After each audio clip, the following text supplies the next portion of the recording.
So let's go on with Roman architecture throughout the period of the empire.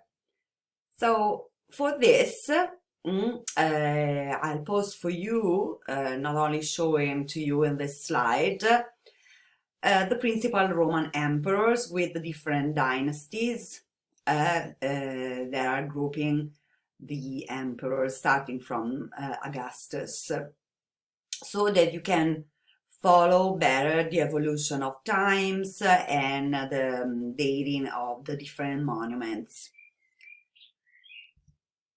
Okay, so for sure, Roman architecture flourished in the period of the empire called Pax Romana. So this is a long period of relative peace and expansion by military force of the empire throughout the first and second centuries AD. So, because it was established by Augustus, it's sometimes called to Pax Augusta, but generally Pax Romana, comprising the two first centuries of, uh, of Common Era. So, we know already that ancient Roman architecture adopted certain aspects of ancient Greek architecture, creating, though, a new architectural style. So, an eclectic one, as we many times define it. And then the Romans owed to the Etruscans, that were their neighbors and forefathers, knowledge essential for future architectural solutions then found by the Romans, such as hydraulics and in the construction of arches and arch structures. Then later they absorbed the Greek and Phoenician influence that's apparent in many aspects that are closely related to architecture. For example, this can be seen in the introduction and use of the triclinium in Roman villas and wealthy city houses. There was a place and a manner of dining. So the Romans created a special place for dining called triclinium, a special room. But so, with this, we can introduce Roman domestic architecture, starting from saying that the architecture of Romans was an art of shaping space around ritual. So this was true for the Roman house as it was for the temple and the forums. So houses were the private sphere of the Romans, but even there they tended to think of each space in terms of rituals or activities that particular space housed. So unlike our modern houses that are conceived as private place, as a refuge for a nuclear family, located far from the factory or office or schools, the Roman house was in no way private.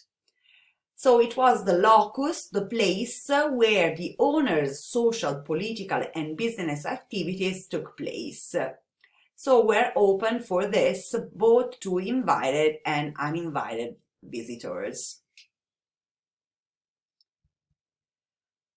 So because of this conception of houses, the location, the sites, and the decoration of each space required special codes that cued the behavior of every person under its roof, from the intimates to distant clients. So this close connection between function and decoration, because they were decorating and shaping the different spaces, reveals the minds of ancient Romans. As literature and great public art. So that's why domestic architecture is very interesting. So there are two sources that allow us to reconstruct especially well-known townhouse. That was the patrician one, so the wealthy one. That's particularly interesting to understand this concept of private spaces. So this kind of house, the patrician townhouse, was called domus, and it's different from the country house, that's a villa, and a cottage, that's the casa. So we have these two sources, Vitruvius again, that carefully names the rooms and prescribes the function of them, considering that the architect has to ensure that the house and its spaces have proper proportions, but never, we have to say, providing a clear plan for a domus. The second sources are the excavated Roman houses of Italy, and many of them in Pompeii and Herculaneum. The primitive Roman house goes back to the simple farm life of early times, when all members of the household, father, mother, children, and others, lived in one large single room all together. This room, that they called atrium, hosts the meals and the cooking of them, the table spread, all indoor works, and the sacrifices to familiar gods. And then at night a space was cleared in which to spread the hard beds or pallets. The primitive house has no chimney, so the smoke escaped through a hole in the roof. There were no windows, and all natural light came through the hole in the roof. There was one door, and the space opposite to it seems to have been reserved for the father and the mother.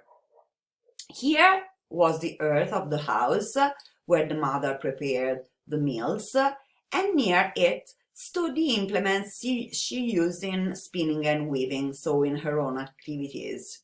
And here there was a strong box called arca, in which the master kept his valuables. And here the beds were spread too for the couple. So the earliest house was a round or oval hut, we said, with thatched roof. Later will become a rectangular space. The ground plan, so, was a simple rectangle without partitions.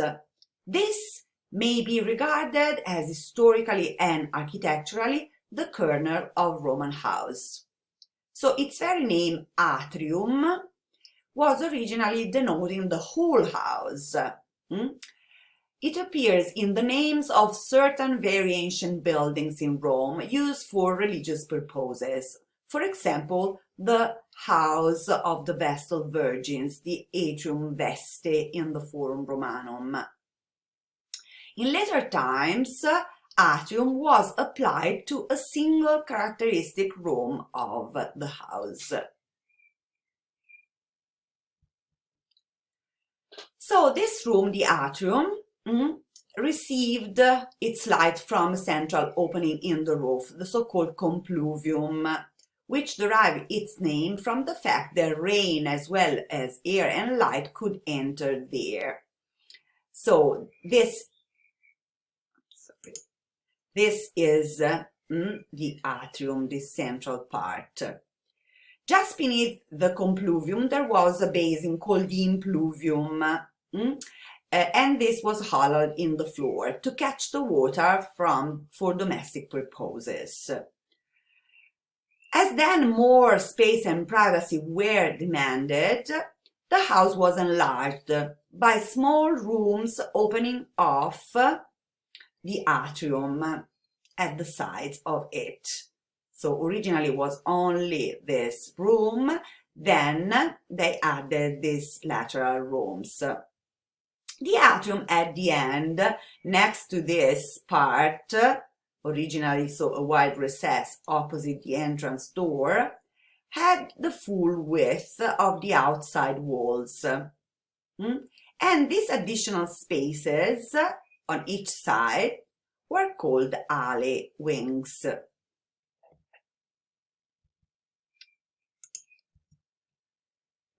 Then the Greeks seem to have furnished the idea next adopted by the Romans to add a court at the rear of the tablinum. The tablinum is this room here, open to the sky, surrounded then by Rome, and set with flowers, trees, and shrubs.